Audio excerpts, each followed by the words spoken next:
আপনারা দেখছেন বাংলার আওয়াজ। নমস্কার, আদাব, সালাম। আমি নকিবুল ইসলাম। আপনারা দেখছেন বাংলার আওয়াজ।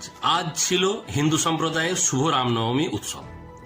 সম্প্রীতির সুদর্শন চিত্র উঠে এলো এই রামনবমী উৎসবে।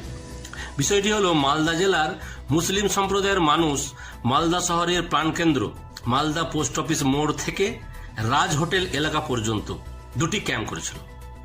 মুসলিম সম্প্রদায়ের মানুষ সেই ক্যাম্প দুটি থেকে মিষ্টিমুখ করানো থেকে শুরু করে জলের বোতল বিতরণ করেন যারা রামনবমীর শোভাযাত্রায় অংশগ্রহণ করেছিলেন তাদেরকে। মুসলিম সম্প্রদায়ের এই অভিনব উদ্যোগকে ধন্যবাদ জানায় শিক্ষিত সমাজ। আজ সারা পশ্চিমবাংলায় ধুমধামের সহিত শান্তিপূর্ণভাবে রামনবমী উৎসব পালিত হল। কিন্তু সম্প্রীতির কারণে নজর কেড়ে নিল মালদা জেলা।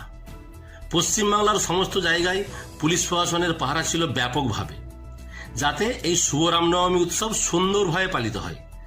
মালদা জেলাসহ পশ্চিমবাংলার বিভিন্ন জেলায় মানবিকতার পরিচয় দিয়ে হিন্দু মুসলিম সম্প্রদায়ের মানুষ সম্প্রীতির সুদর্শন চিত্র তুলে ধরল। আজ প্রশাসন ও রাজনৈতিক দলগুলির চোখে আঙুল দিয়ে দেখিয়ে দিল বাংলার মানুষ ধর্মীয় উৎসব কিভাবে পালন করতে হয়।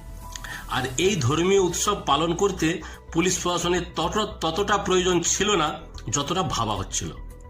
আজ বাংলার সকল সম্প্রদায়ের মানুষ প্রমাণ করে দেখালো পশ্চিমবাংলার হিন্দু ও মুসলিম এক ছিল, এক আছে, এক থাকবে।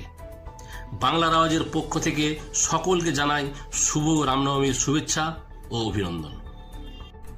আকাশে মেঘ যত ডাকে বর্ষা ততটা হয়নি, কথাই আছে। সেটাই দেখা গেল আজকে এই শুভ রামনবমী। অনেকে অনেক কিছু ভেবে রেখেছিলেন, কিন্তু শান্তিপূর্ণভাবে পালিত হলো শুভ রামনবমী এবং সম্প্রীতির সুদর্শন চিত্র একটা উঠে এলো পশ্চিমবাংলায়, যেটা সকলেরই মন কেড়ে নেবে। বাংলার আওয়াজের পর্দায় সেই দৃশ্য তুলে ধরলাম। ভালো থাকুন, সুস্থ থাকুন, বাংলা আওয়াজ। আমি ধন্যবাদ।